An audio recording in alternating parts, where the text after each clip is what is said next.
suis animatrice dans le 92 et en charge de la thématique des personnes migrantes et de l'expression artistique. Je m'appelle Marie-Thérèse, depuis 4 ans.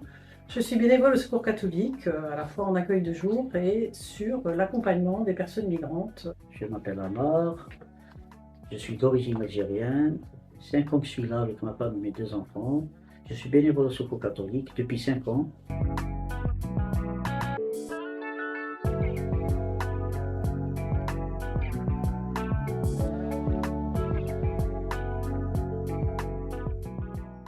Donc c'est un événement qu'on avait déjà fait en 2018 lors du précédent projet de loi et qu'on a décidé de reproduire ici pour le nouveau projet de loi Asile et Immigration qui va bientôt être débattu au Sénat et à l'Assemblée nationale. L'objectif de l'événement, c'était d'aller au-delà des préjugés. La meilleure manière d'aller au-delà des préjugés, c'est de rencontrer les personnes qui sont touchées par ces préjugés. Pour organiser l'événement, on s'y est pris plusieurs semaines avant. On a trouvé des personnes qui représentaient un peu tous les types des populations qui allaient être touchées par le projet de loi Asile et Immigration. On m'a invité à participer à cet événement en tant que témoin de mon récit.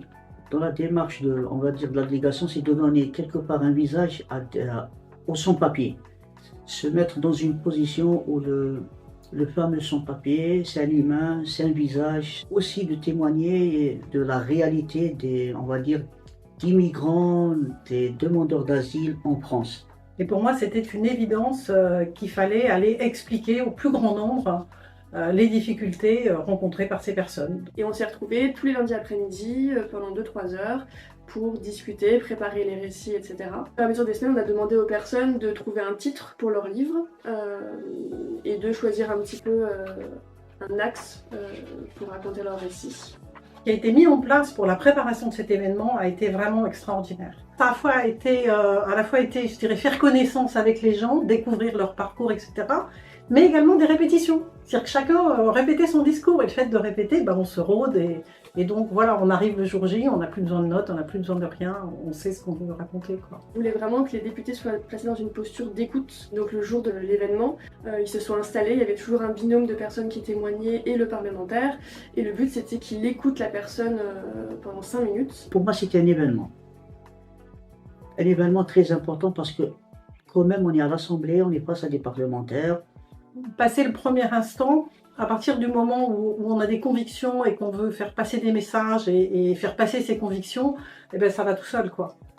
Voilà, et c'était magique, quoi. C'est vrai que ça a été une surprise, une agréable surprise parce que c'est un fait, on était dans une ambiance d'écoute.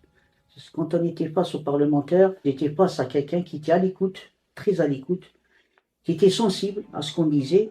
Et les retours qu'on a eus étaient très touchants. Ils disaient de manière générale qu'ils avaient été touchés, qu'ils avaient appris des choses. On a été recontactés derrière pour avoir un peu nos propositions d'amendement au niveau du Secours catholique. Donc on était très satisfaits de l'événement. Pour moi, c'est ce que je dois retenir. Quand même, le parlementaire, il s'est déplacé quand même. Il était à notre écoute. Pour moi, déjà, c'est un point positif. Pour moi, c'était un pari réussi. Alors chaque personne qui témoignait avait donc un titre de livre, parce que le but c'est de faire une bibliothèque vivante. Et après ils ont pu l'illustrer sur des affiches et le jour J ils avaient avec eux le titre. Et à la fin on a distribué à chaque parlementaire notre plaidoyer, le positionnement du Secours catholique, et aussi le livret qui regroupe tous les témoignages des personnes qui ont participé le jour J. Et ça c'était super, à la fois pour les parlementaires mais aussi pour les personnes qui ont témoigné. Parce que ça mettait par écrit leur récit et puis ça fait groupe avec tout ce qu'on a vécu pendant quelques semaines pour préparer l'événement. Il faut y aller. Il faut y aller parce que les petits ruisseaux font les grandes rivières. Je suis convaincue qu'on peut faire ça dans d'autres endroits pour essayer de réunir un maximum de gens. Donc il faut y aller. Il faut se donner le temps et les moyens de la préparation. Pour moi, la préparation a été essentielle dans ce que je considère être une réussite pour ce que nous avons fait à l'Assemblée nationale. Il ne faut pas hésiter, parce qu'il ne faut pas être dans le déni des réalités et de soi. Parce que si on peut avancer dans les choses, il faut parler des réalités. C'est une réalité qu'on vit tous les jours. C'est comme ça qu'on peut avancer, qu'on peut changer les choses. Il faut être un acteur de changement.